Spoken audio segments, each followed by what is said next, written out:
As we near the third episode of Season 2 of Dark Winds, excitement has reached fever pitch.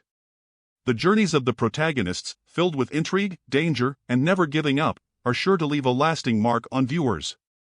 Prepare yourself to be swept away by the winds of intrigue and mystery by setting alarms and marking calendars. Recap. Black and white footage from the shooter's, Nicholas Logan, trailer opens the third episode. With weird care, he prepares a lunch for one, as if his life depended on it. After this big meal, Harry finds the guy he hired to find Linda Maddox. It's easier to fight for one's values than to live by them, he reads from a fortune cookie. The guy thinks he can find the lady if he gives information about her partner. After killing Linda, the gunman admits she is his mother. The only things we see in color throughout this montage are his fancy dinner, the window panes, and the writing in his fortune cookie. At last, the attacker, posing as a doctor, is seen entering the hospital where Jim Chi, Kiowa Gordon, is being treated. Joe Leaphorn, Zahn McLarnon, returns home in his car and spends some time lounging in the backyard. He goes back immediately after learning that the shooter may have had anything to do with his son's death. His reluctance is thus natural. When he finally enters, he finds Emma, Deanna Allison. He expresses his anguish on discovering his son's belt buckle without saying a word. Meanwhile, the gunman disrupts the hospital's inside power source. Chi, who has been confined to a wheelchair, also leaves his room at around this time to contact Bernadette, Jessica Matten, about the latest developments in the case. She relates how the station crowded out to see the moon landing. Next thing he knows, Jim has seen the gunman lurking behind him and is alerting Bernie to his location. Joe has a hunch that the shooter had something to do with the bombing at Drumco. Gu and Emma talk about their grief at the loss of their kid and their efforts to move on with their lives. Joe gets a call right in the thick of that deep talk. His knowledge of the shooter's presence at the hospital leads him to believe that the blonde guy is out to get Chi. The hospital is in disarray while he is out trying to resolve the emergency at home. The perpetrator sets off the fire alarm and begins searching for Chi. To avoid being discovered by his terrifying murderer, Chi takes refuge inside a room. The blonde guy enters the room and immediately feels Chi's presence in the vent. He fires at Chi before turning his gun on a guard. Chi attacks the white guy on the ground. Chi avoids being sprayed by the guard. The blonde guy sprang out of the window and crashed through the top of a vehicle. When Bernie finally arrives at the hospital, he sees that the murderer has fled. Meanwhile, the dangerous guy fires a gun at a police officer, striking him in the face. When Joe and Bernie arrive, they decide to pursue the killer's car. They do, but the murderer is already far gone. It is too late to go out and find him right now.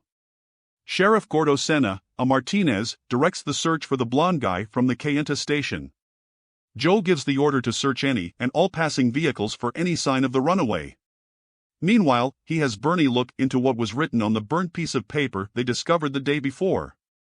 When she comes in, he offers to provide a hand. Tomas Charlie's kid has to be returned to his mother, and Joe has asked him to do it. Mary Landon, Jacqueline Byers, a reporter for the Los Angeles Times, is constant chasing of information on the effects of the Birth Control Act on Native American women. She is troubled by the fact that it is leading to forced birth control of some women.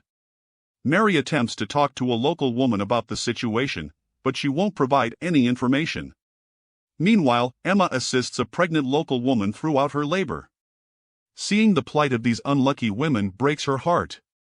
In the meanwhile, the sheriff tracks down a guy he suspects to be the gunman. Joe knows for a certain that this is not their runaway. Meanwhile, the real villain makes his way across the desert to a Native American woman's home. She serves him a meal that includes a sheep's eyeball. Since he doesn't know the language, he has no idea. She tells of how her grandmother once witnessed a monster approaching their home from the desert. An Irish farmer was that monstrous individual. The blonde guy seems to be looking about the home while he listens to her narrative, maybe seeking means of egress. When Bernie looks over the old paperwork about the Drumco site, he finds that it was signed by the science guy. Benny, Jet James Grant, is being driven to his mom by Chi. He makes an effort to engage the youngster in conversation because they arrived early. Before Benny's mom gets there, he goes out and gets something to eat. Benny recommends that Chi include his clan name on his card when he gives it out. Their conversation provides insight into the degree to which they may attempt to conceal this facet of their identities from others around them. Meanwhile, despite living as Native Americans, the rambling conversation between Gordo and Joe reveals a constant threat from monsters. After consulting the rock records, Bernie returns to the station with proof that the documents originated from the Drumco drilling site. Dylan Charlie, one of their carriers, was the one who brought them the news. The absence of uranium meant the property had little value to the previous owners, so they sold it to B. J. Vines. Joe was perplexed as to why Vine would have purchased it knowing this.